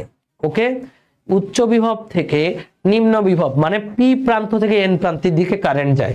তাহলে কারেন্ট যেহেতু এখান থেকে এদিকে যাচ্ছে, তাহলে ডেফিনেটলি এটা পি প্রান্ত, এটা এন প্রান্ত, তাহলে পি এন, এটা তাহলে কি হবে? এটাও তাহলে এনই হবে, তাহলে এনপিএন ট্রানজিস্টর। এটা তোমাকে আমি যদি বলি এটা কেমন ট্রানজিস্টর বলো তো দেখি। আবারও দেখো এরকম তিনটা রেখা টানবা, এখান থেকে একটা রেখা বের হবে, এখান থেকে একটা, এখান থেকে একটা, তারপর এটা এমিটার, এটা বেস, এটা কালেক্টর। আমি তোমাকে বললাম এটা এটা কি বলো। আমার অ্যারো চিহ্নটা থাকবে বেজ এমিটার অংশ। অ্যারো থাকবে কোথায়? অ্যারো থাকবে বেজ এমিটার অংশে। বলো তো এটা কি ট্রানজিস্টর, পিএনপি না এনপিএন? বুঝে বলবা। দেখো বেজ এমিটার অংশে অ্যারো চিহ্নটা থাকবে। অ্যারো চিহ্ন মানে কারেন্টের দিক। কারেন্টের দিক কি হয়? পি থেকে এন এর দিকে। এটা পি প্রান্ত, তাহলে এটা এন প্রান্ত, তাহলে ডেফিনেটলি এটাও কি পি প্রান্ত, তাহলে এটা পিএনপি হয়ে গেল। কথা কি বুঝছো? চিত্র দেখে বুঝতে পারবা তো কোনটা এনপিএন কোনটা পিএনপি? বলো, আবারও বুঝাই। চিত্র দেখে বুঝতে হবে কোনটা এনপিএন কোনটা পিএনপি। এই যেভাবে আঁকবা, এইভাবে টান দিবা। দেখো ভাই, যে কোনো দিকে বেজ, এটা বলে দিল, এটা কি বলো? এটা পিএনপি না এনপিএন বলো? সোজা কথা, এই অ্যারো চিহ্নটা কোথায় থাকে? বেজ এমিটার অংশে। এটা কি? বেজ এমিটার অংশে। তাহলে এখানে বেজ, এটা এটা এমিটার, যেহেতু এদিকে কারেন্ট আসতেছে তাহলে এটা পি, তাহলে এটা এন, তাহলে ডেফিনেটলি এটা কি ভাই? পি। তাহলে এটা হচ্ছে পিএনপি ট্রানজিস্টর। বুঝছো? তোমাকে এরকম চিত্র দিয়ে বলবে এটা কি ট্রানজিস্টর, এটা পিএনপি ট্রানজিস্টর। ওকে, অ্যারো চিহ্ন দেখে আমরা বুঝে ফেলবো এটা কোন ধরনের ট্রানজিস্টর। এর আগে কিন্তু পরীক্ষা এটা আসছে। তো মনে রাখবে এই যে কারেন্টটা ঢুকতেছে, এটা কোত্থেকে ঢুকতেছে? এমিটার থেকে কারেন্টটা ঢুকতেছে। এটারে বলে এমিটার কারেন্ট। কি কারেন্ট? Emitter current. এটা মনে করে একটা বিন্দু, এটা কি ভাই? বেস। এটা কি ভাই? কালেক্টর। ওকে, তো ধরো এটা একটা বিন্দু, যেই বিন্দুতে এমিটার কারেন্ট ঢুকবে, তাহলে বেস কারেন্ট কি হবে? বেস কারেন্ট বের হবে, এবং কালেক্টর কারেন্টও কি ভাইয়া? বের হবে। কারণ তোমার সূত্র মনে রাখতে হবে এই যে এটা, যে এমিটার কারেন্ট সমান base current plus collector current. এই সূত্রটা মুখস্থ রাখবা। এই সূত্র অনুযায়ী আমরা কি বলতে পারবো, যে এটা কিরশফের প্রথম সূত্র না? কোন একটা জাংশনে বা বিন্দুতে যে পরিমাণ কারেন্ট প্রবেশ করে ওই পরিমাণ কারেন্ট বের হয়ে যাবে। তাহলে আই পরিমাণ প্রবেশ করে, তাহলে আইবি আর আইসি কি ভাই? বের হবে। এই যে আইবি আর আইসি বের হচ্ছে, বুঝলা? এবার আবার এই চিত্রটা খেয়াল করো, এই যে এই চিত্রটা,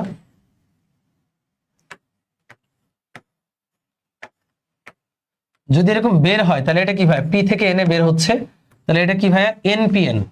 তাহলে এটা যে বের হচ্ছে এটা কি আইই। আইই বের হওয়া মানে সূত্র অনুযায়ী কি লিখতে পারবো, আইবি ঢুকবে এবং আইসিও কি ভাইয়া ঢুকবে, মানে তখনও লিখতে পারবো আইই সমান আইবি প্লাস আইসি। সেটা একটা গুরুত্বপূর্ণ সূত্র। ওকে, এটা খুবই গুরুত্বপূর্ণ সূত্র।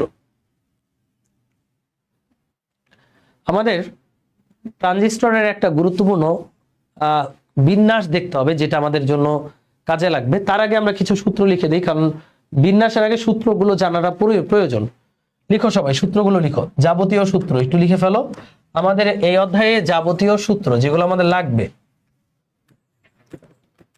যাবতীয় সূত্র।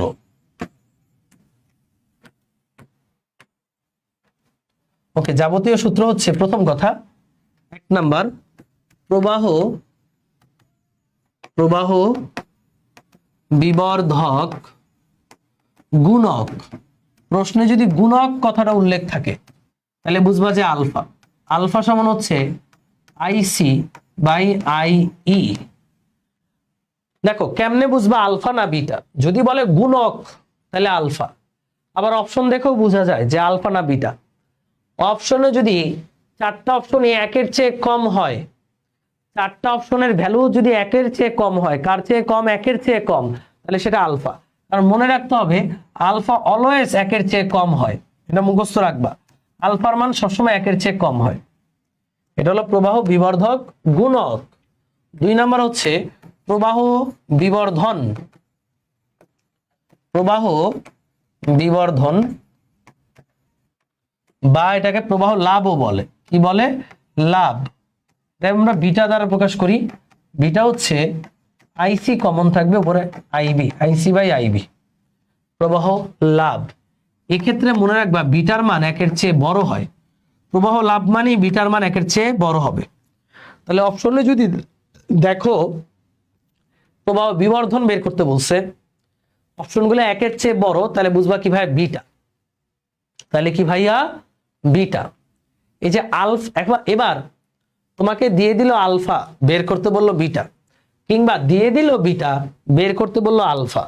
সেটা কেমনে? তাহলে আলফা আর বিটার মধ্যে রিলেশন এইটা মনে রাখবা, তাইলে হবে 1/α সমান 1/β প্লাস 1। অনেকে আমরা এটা পেঁচায় ফেলি, বাট জাস্ট এটা মনে রাখলে আলফা দেওয়া থাকলে বিটা বের করতে পারবো, বিটা দেওয়া থাকলে আলফা বের করতে পারবো। সেটা মনে রাখবো আমরা যে 1/α সমান 1/β প্লাস 1। আলফা দেওয়া থাকলে বিটা বের করবা, বিটা দেওয়া থাকলে আলফা বের করবা। এদের কিন্তু কোনো একক নাই। প্রবাহ লাভ মানে বোঝায় কত গুণ প্রবাহ বাড়ছে কালেক্টরে, বেজের তুলনায় কত গুণ বেশি প্রবাহ পাওয়া যাবে, এটাই প্রবাহ লাভ। ওকে, তারপরে এই সূত্রটা 4 নম্বরে আমি লিখে দিচ্ছি। 4 নম্বর সূত্র হচ্ছে যে যদি কারেন্টের পরিবর্তন দেওয়া থাকে ডেল আইই সমান del IC plus del IB, এগুলো দিয়ে ছোট ছোট অঙ্ক আসতে পারে। তারপরে এই অধ্যায়ের আরেকটা সূত্র যেটা দিয়ে কৃষি গুচ্ছে এবার প্রশ্ন আসছিল গতবার, 5 নম্বর, সেটা হচ্ছে গতীয় রোধ। কি রোধ? এটা ডায়োডের, লিখতে ভুলে গেছিলাম, লিখে নাও গতীয় রোধ, ওই রোধের সূত্রের মতোই। আর সমান বিভবের পরিবর্তন ডিভাইডেড বাই কারেন্টের পরিবর্তন। এটা ডায়োডের, তাই আমি এটা অন্য কালার দিয়ে দিলাম। এটা ডায়োডের, হ্যাঁ, গতীয় রোধ ডায়োডের ছিল, গতীয় রোধ del V by del I. সে হচ্ছে আমাদের অধ্যায়ের সূত্রগুলো। এই সূত্রগুলোর প্রমাণ আপাতত জানতে হবে না, যেটা জানতে হবে সেটা আমি জানাই দিব। এরপর এখানে লিখো, এই পাশে লিখবা এমপ্লিফিকেশন অফ ভোল্টেজ। দেখো মূলত এমপ্লিফিকেশন মানে এ আই দ্বারা বুঝায় আর্টিফিশিয়াল ইন্টেলিজেন্স না, এ আই দ্বারা বুঝাবে এমপ্লিফিকেশন অফ কারেন্ট। এমপ্লিফিকেশন অফ কারেন্ট মানে এই যে বিটা, এমপ্লিফিকেশন অফ কারেন্ট মানে কি ভাই বিটা। বিটা মানে কি ভাইয়া? বিটা মানে আইসি বাই আইবি, মানে কারেন্ট কত গুণ বিবর্ধিত হলো বি এর তুলনায় সিতে, অর্থাৎ বেজের তুলনায় কালেক্টরে কারেন্ট কত গুণ বিবর্ধিত হলো, আইসি বাই আইবি। এটাকে বলে এমপ্লিফিকেশন অফ কারেন্ট। এবার এমপ্লিফিকেশন অফ ভোল্টেজ, এটা কত হবে? ভোল্টেজ এমপ্লিফিকেশন, অর্থাৎ ভোল্টেজ কত গুণ বিবর্ধিত হলো। এটা হচ্ছে ভোল্টেজের সূত্র কি বলতো দেখি, কারেন্টের সূত্র আই, ভোল্টেজ সমান কি আই আর না, V is equal to I R না, তাহলে কালেক্টরের ভোল্টেজ হচ্ছে আইসি আর সি, মানে কালেক্টরের কারেন্ট ইনটু কালেক্টরের রোধ, আর বেজের সূত্র হচ্ছে বেজ কারেন্ট ইনটু বেজের রোধ। বুঝছো? আইসিআরসি বাই আইবিআরবি, তাহলে বুঝতে পারবো কত গুণ ভোল্টেজ বাড়ছে। এই যে কালেক্টরের ভোল্টেজ আইসিআরসি, ভি সমান আইআর, আর পরে হচ্ছে বেজের ভোল্টেজ আইআর আইবিআরবি। সেখানে খেয়াল করো আইসি বাই আইবি মানে কি আবার বিটা, তাহলে beta into R C by RB. নামাজের ব্রেক আমি এখনই দিব এই সূত্রটা শেষে। আইসি বাই আইবি, এই যে আইসি বাই আইবি মানে বিটা, তাহলে beta into R C by RB. And the last one amplification of power, মানে ক্ষমতা বিবর্ধন। ক্ষমতা বিবর্ধন পাওয়ারের সূত্র কি আই স্কোয়ার আর, মনে আছে পাওয়ারের সূত্র কি আই স্কোয়ার আর না, তাহলে এমপ্লিফিকেশন অফ পাওয়ার হচ্ছে আইসি স্কোয়ার আর সি, এখানে হবে আইবি স্কোয়ার আর বি। সোজা জিনিস, পাওয়ার এমপ্লিফিকেশন আই স্কোয়ার আর, কারণ আইসি বাই আইবি কি বিটা, স্কোয়ার আছে মানে কি বিটা স্কোয়ার, তাহলে এটা আমরা লিখতে পারি beta square R C by R B. সে হচ্ছে আমাদের এই অধ্যায়ের ম্যাথমেটিক্স করার জন্য যা যা সূত্র দরকার সুন্দর করে লিখে দিছি। আমরা এখন একটা ব্রেক দিতে পারি নামাজের ব্রেকের পরে এসে আমরা এগুলো দিয়ে অঙ্ক করব এবং একটা ট্রানজিস্টর তোমাদেরকে দেখাবো। নামাজের একটা ব্রেক দেই 10 মিনিটের, সবাই নামাজ পড়ে আসো। 10 মিনিট না একটু দিই, 12 মিনিট দিই।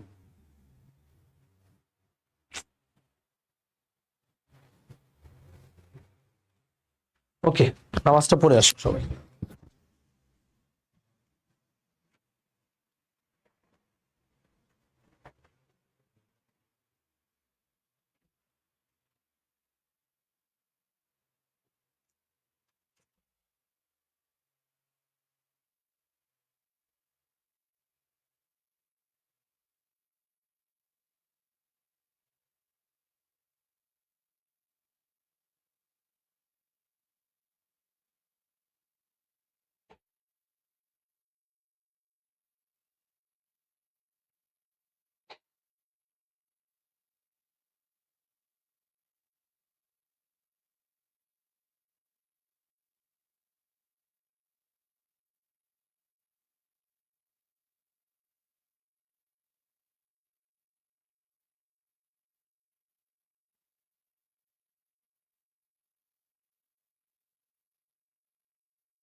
চলে এলাম, চলে এসেছি,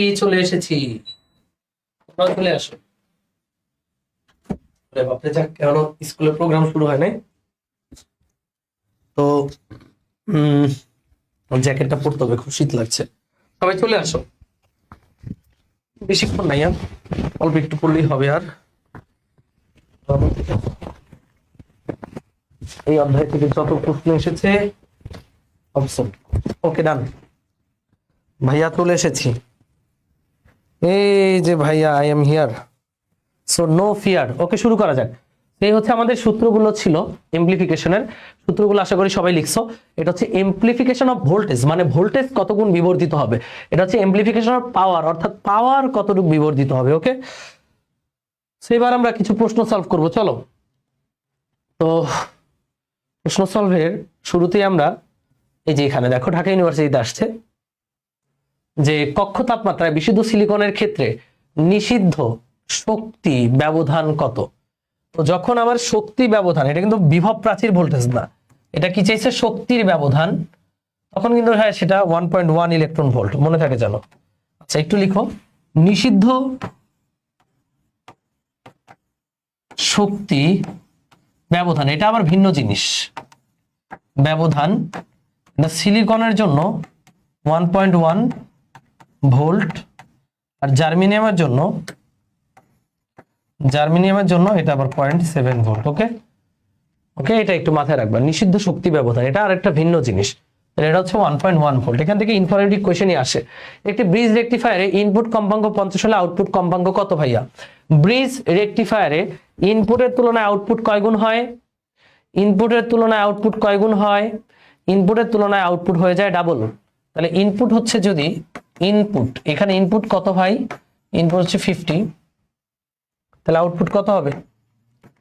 তোমরা এবিসিডি কমেন্ট করবো না, তোমরা কমেন্ট করবা নাম্বার সহ, তাহলে বুঝবো যে না পারতেছো, নাহলে তো বুঝবো না। নাম্বার সহ কমেন্ট করো, কত হবে? আউটপুট কম্পাঙ্ক 100 হার্টজ হবে, 100 হার্টজ। পরেরটা, ডায়োডকে বিপরীত বায়াস করলে নিঃশেষিত অঞ্চলে রোধ কি হবে? আচ্ছা ভাইয়া, বিপরীত বায়াসে ডায়োডের মধ্যে দিয়ে কারেন্ট যায় না, তার মানে নিঃশেষিত অঞ্চলে রোধ কি বৃদ্ধি পায়। রোধ বৃদ্ধি পাওয়ার জন্যই কারেন্ট যাচ্ছে না, বুঝতে পেরেছো ভাইয়া? বিপরীত বায়াস মানে রিভার্স বায়াস যুক্ত করলে কারেন্ট কেন যাবে না? কারণ রোধ বাড়বে, বাধা বাড়বে। তাহলে অ্যান্সার হচ্ছে সি, বৃদ্ধি পায়। পূর্ণ তরঙ্গ একমুখীকরণের জন্য একটা ব্রিজ রেকটিফায়ার বর্তনীতে কয়টি ডায়োড ব্যবহৃত হয়? ঢাকা ভার্সিটিতে আসছে 21-22-এ 4টা ডায়োড ব্যবহৃত হয়। এগুলো কিন্তু পড়াইছি আমি ভাই, না পড়ানোর কিছু নাই। স্বাভাবিক তাপমাত্রায় পি টাইপ অর্ধপরিবাহীর আধান পরিবাহী কোনটি? এটা সবাই ভুল করবে, আমি জানি। অনেকে বলবে হোল, না ভাই, পি টাইপে কি খালি হোল থাকে? আমরা যে পড়াইছিলাম প্রথম স্লাইডে পি টাইপ, সেখানে কি খালি হোল ছিল? এই যে পি টাইপে দেখো, পি টাইপে কি খালি আধান পরিবাহক হিসেবে হোল থাকে? হ্যাঁ, মুখ্য আধান বললে হোল, বাট অ্যাকচুয়ালি হোলের সাথে তো ইলেকট্রনও থাকে। তাহলে এখানে অ্যান্সার হবে হোল এবং ইলেকট্রন। সবাই যারা ভুল উত্তর দেওয়ার জন্য রেডি ছিল তাদেরকে আমি কারেক্ট করে দিলাম, এখানে কিন্তু হোল হবে। স্বাভাবিক তাপমাত্রায় আধান পরিবাহী কে? আধান পরিবাহী ইলেকট্রন এবং হোল উভয়ই। দেখছো, ঢাকা ভার্সিটিতে আসছে 17-18-তে। পরেরটাই, পি টাইপ সেমিকন্ডাক্টর হলো, পি টাইপ মানে কি? তার সাথে তুমি ভেজাল মিশাইছো, তার মানে অবশ্যই এটা একটা এক্সট্রিনসিক সেমিকন্ডাক্টর। এক্সট্রিনসিক মানে বহির্জাত। ওই যে প্রথমে যে টাইপ পড়াইলাম না, বহির্জাতের মধ্যে আছে P type, N type, so এটা হচ্ছে এক্সট্রিনসিক বা বহির্জাত। আর ইন্ট্রিনসিক মানে সহজাত বা অন্তর্জাত বা বিশুদ্ধ। পরেরটাই, পশ্চাৎ বায়াস মানে রিভার্স বায়াস। রিভার্স বায়াসে পি এন ডায়োডের বিপরীত তড়িৎ প্রবাহ কি ভাইয়া? ধ্রুব থাকে। এখন এটা একটু মনে হতে পারে ভাই এটা কি আবার? তাই এখানে তো কোনো তড়িৎ প্রবাহ নাই। না, একটা তড়িৎ প্রবাহ আছে। তোমরা এরকম একটা গ্রাফ পড়ছিলাম একাডেমিকে, যে ফরওয়ার্ড বায়াসে যেভাবে কারেন্টটা বাড়ে, এটা হচ্ছে ফরওয়ার্ড বায়াস। আর রিভার্স বায়াসে তুমি যতই ভোল্টেজ দিবা কারেন্টের মান কনস্ট্যান্ট থাকে। তো ভোল্টেজ দিতে দিতে ধরো একটা সর্বোচ্চ ভোল্টেজ দিলা 100 ভোল্ট, তখন কারেন্ট এইভাবে বাড়ে, তাই না? খেয়াল করো, ফরওয়ার্ড বায়াসে কারেন্টটা বাড়ছে, বাট রিভার্স বায়াসে কারেন্টটা কিন্তু কনস্ট্যান্ট ছিল। ভোল্টেজ বাড়াইছো, তো কারেন্ট কিন্তু একই ছিল। একটা সময় এসে যখন ভাঙ্গা গেছে তখন কারেন্টটা সাই করে বাড়ছে। তাহলে কারেন্ট কি থাকে ভাইয়া? তড়িৎ প্রবাহ ধ্রুবক থাকে। খুবই নগণ্য মানের তড়িৎ প্রবাহ, কিন্তু থাকে কি ভাইয়া? ধ্রুবক। পরের প্রশ্নে আসি, বিশুদ্ধতম আকারে একটা অর্ধপরিবাহীকে বলা হয় সহজাত অর্ধপরিবাহী বা অন্তর্জাত অর্ধপরিবাহী। বিশুদ্ধ একটি সেমিকন্ডাক্টরের তাপমাত্রা বৃদ্ধির সাথে সাথে তার রোধ কি হ্রাস পায়, পরিবাহিতা বৃদ্ধি পায়। এটা চলতইতে পড়ছো যে অর্ধপরিবাহীর ক্ষেত্রে তাপমাত্রা বাড়ালে রোধ কমে, তাই না, অর্থাৎ পরিবাহিতা বাড়ে। কক্ষ তাপমাত্রায় ইন্ট্রিনসিক পরিবাহীতে বিদ্যুৎ পরিবহনের জন্য থাকে, ইন্ট্রিনসিক মানে কি বিশুদ্ধ না, বিশুদ্ধ কি ইলেকট্রন আর হোল, হোল কিন্তু থাকবে না, তাহলে বিশুদ্ধতে কোনোটিই থাকবে না। হ্যাঁ সরি, বিশুদ্ধতে অনলি ইলেকট্রন থাকে, বিদ্যুৎ পরিবহনের জন্য কে থাকবে, অনলি ইলেকট্রন থাকবে। কক্ষ তাপমাত্রায় কে থাকবে, ইলেকট্রন থাকবে, কারণ বিশুদ্ধতে তো তুমি কোনো পি টাইপ বা এন টাইপ কিছু মিলাও নাই, মিলাইছো, তাহলে যা পাবা সেটা হচ্ছে ইলেকট্রন। পরেরটা, নিচের কোনটি সেমিকন্ডাক্টরের বাইরে থাকতে পারে না, এ ও বি উভয়, এগুলো কি সেমিকন্ডাক্টরের বাইরে থাকে না, ভিতরেই থাকে। রেকটিফায়ার হিসেবে ডায়োড কোন ধরনের রূপান্তর করে, এসি থেকে ডিসি তে রূপান্তর করে। এমপ্লিফায়ার ভোল্টেজ গেইন পেতে হলে নিজেরা এটা পড়ে ফেলবা। একটি ডায়োডের বিমুখী ঝোঁকে ভোল্টেজ ক্রমশ বাড়াতে থাকলে একটি ভোল্টেজের তড়িৎ প্রবাহ হঠাৎ বেড়ে যায়, ওই যেই ভোল্টেজের তড়িৎ প্রবাহ বেড়ে ডায়োডটা ভেঙে যায় সেটাকে বলা হয় জেনার্ড ভোল্টেজ, ব্রেকডাউন ভোল্টেজ বা জেনার ভোল্টেজ বলে। ওকে, এই যে এই গ্রাফটার কথা বলছে আর কি, যে ফরওয়ার্ড বায়াসে তো এরকম, এটা ফরওয়ার্ড বায়াস, রিভার্স বায়াসে আপনি যেতে যেতে এখানে এসে ভেঙে যাচ্ছে না, এই যে ভোল্টেজ এটাকে বলে জেনার ভোল্টেজ বা ব্রেকডাউন ভোল্টেজ। পরেরটায় যাই, একটি ট্রানজিস্টর কয়টি পিএন জাংশন ডায়োড রয়েছে, দুইটা। একটা ট্রানজিস্টরে দুইটা ডায়োড, পিএন জাংশন। ট্রানজিস্টর কোন কাজটি করে না, বিবর্ধক হিসেবে কাজ করে, সুইচ হিসেবে কাজ করে, দুইটা হিসেবে কাজ করে, কিন্তু যে আলো নিঃসারক, এটার ইংলিশ নাম হচ্ছে লাইট এমিটিং ডায়োড, তাহলে এটা হচ্ছে এলইডি, আলোক নিঃসারক ডায়োড। সো এইটাকে ডায়োড, এটা ডায়োডের কাজ, তাহলে এটা ট্রানজিস্টর করে না, তাহলে অ্যান্সার হচ্ছে সি। এটা কার কাজ, লাইট এমিটিং কার কাজ, ডায়োডের কাজ, এলইডি, এলইডি মানে ডায়োড, ওটা ট্রানজিস্টর করে না। জার্মিনিয়াম প্রারম্ভ বিভব, প্রারম্ভ বিভব কোনটা, 0.3 ভোল্ট, ওই যে প্রাচীর ভোল্টেজ আর কি, 0.3 ভোল্ট জার্মেনিয়াম। তিনটি টার্মিনাল বিশিষ্ট যে ট্রানজিস্টর শুধু একটি বাহক দ্বারা পরিবহন ঘটে তার নাম কি, তার নাম হচ্ছে তিনটি টার্মিনাল বিশিষ্ট, এটা হচ্ছে বিজেটি মানে বাইপোলার জাংশন ট্রানজিস্টর। এগুলো ইনফরমেটিভ কোয়েশ্চেন, মুখস্থ করাটাই ভালো। ডায়োড ব্যবহৃত নিচের কোনটিতে, ক্যাপাসিটরে না, এটা দেখে নিবা কোথায় ব্যবহৃত হয় আমি জানি না। তাপমাত্রা হ্রাস করলে অর্ধপরিবাহীর কি তাপমাত্রা হ্রাস করলে রোধ বৃদ্ধি পায়, রোধ বৃদ্ধি পায় মানে কি পরিবাহিতা হ্রাস পায়, তড়িৎ পরিবাহিতা হ্রাস পায়। অর্ধপরিবাহীর তাপমাত্রা বাড়ালে রোধ কমে, আর তাপমাত্রা কমালে রোধ বাড়ে, রোধ বাড়লে পরিবাহিতা কি হবে, হ্রাস পাবে, এটাই তো হিসাব। পি টাইপ অর্ধপরিবাহী তৈরি করতে বিশুদ্ধ সিলিকনের সাথে ডোপিং করতে হবে কি ভাইয়া, পি টাইপ। বাবা এলো গেল ইন্ডিয়া থাইল্যান্ড, তার মানে ইন্ডিয়াম, বাকিগুলো তো এন টাইপের জন্য, তাই না, ইন্ডিয়াম। একটি ট্রানজিস্টরে কয়টি নিঃশেষিত অঞ্চল, মানে পিএন জাংশন ডায়োড কয়টা থাকে, দুইটা, তাই না, পিএন নিঃশেষিত অঞ্চল থাকে দুইটা ট্রানজিস্টরে। পি টাইপ অর্ধপরিবাহী তৈরির জন্য বিশুদ্ধ জার্মেনিয়ামের সাথে পি টাইপ বানাবা, তাহলে বাবা এলো গেল India Thailand, gallium, P type বানাই তাহলে গেলিয়াম লাগাইতে হবে। এরপর এন টাইপ তৈরির জন্য বিশুদ্ধ জার্মেনিয়ামের সাথে আর্সেনিক অ্যান্টিমনি বিসমাথ, এই যে আর্সেনিক মিশাইতে হবে, আর্সেনিক।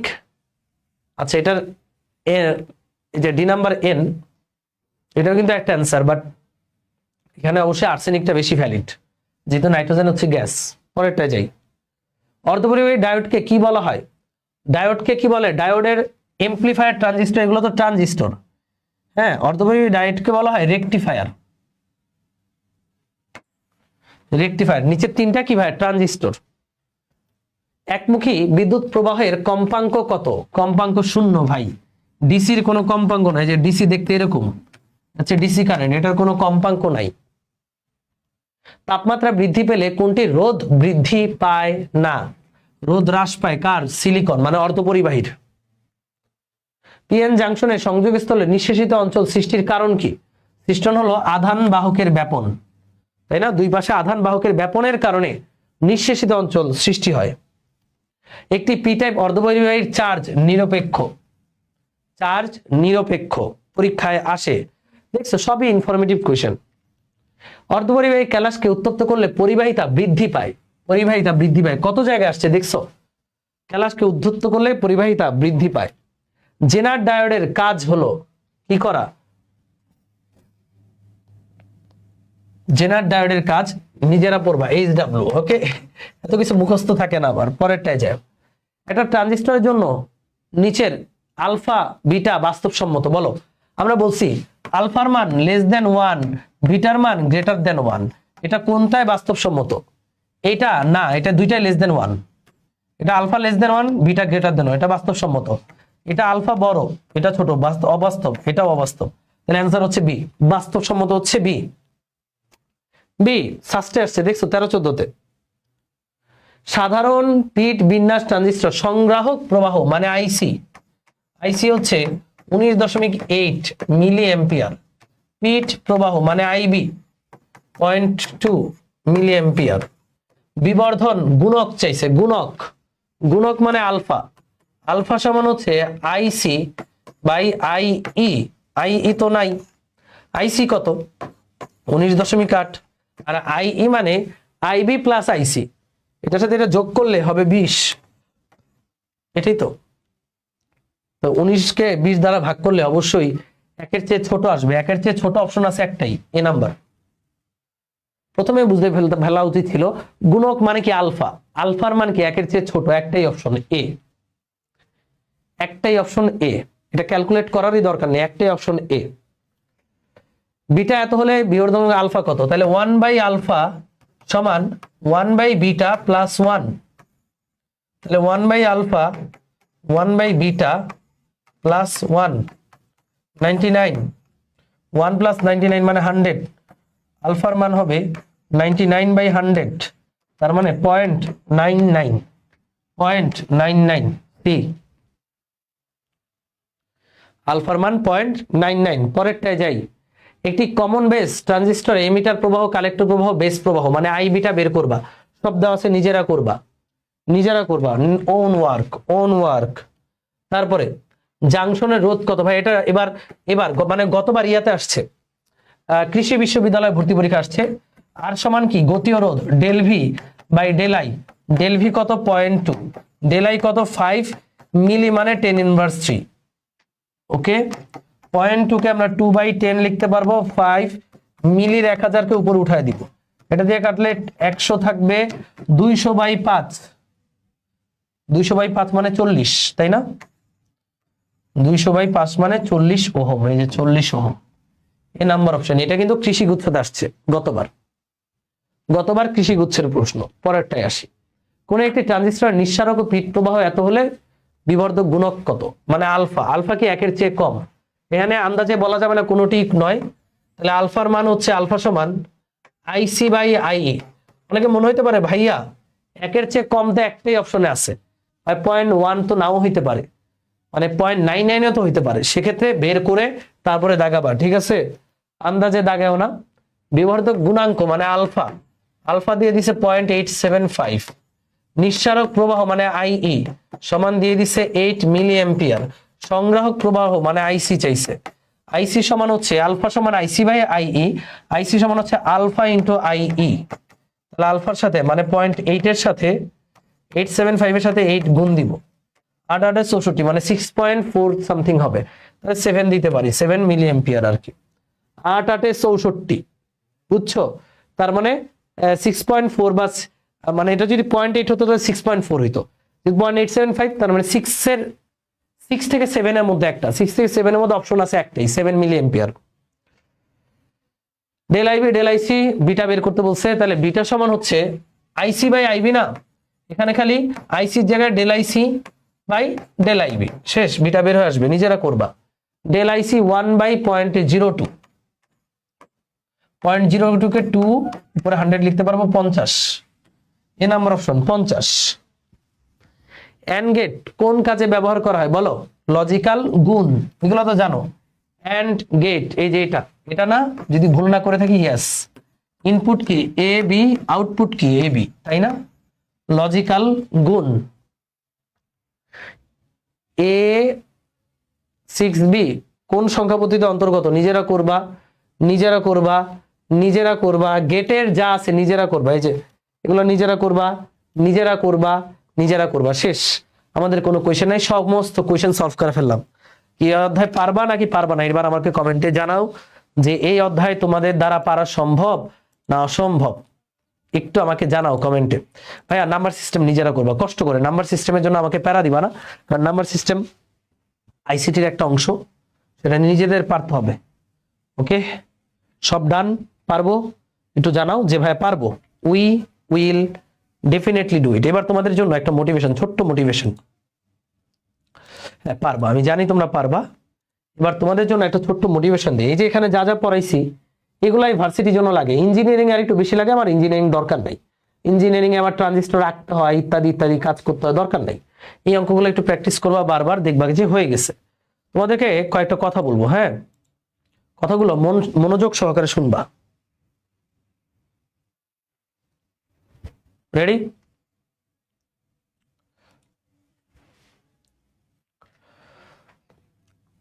আজ 23 নভেম্বর।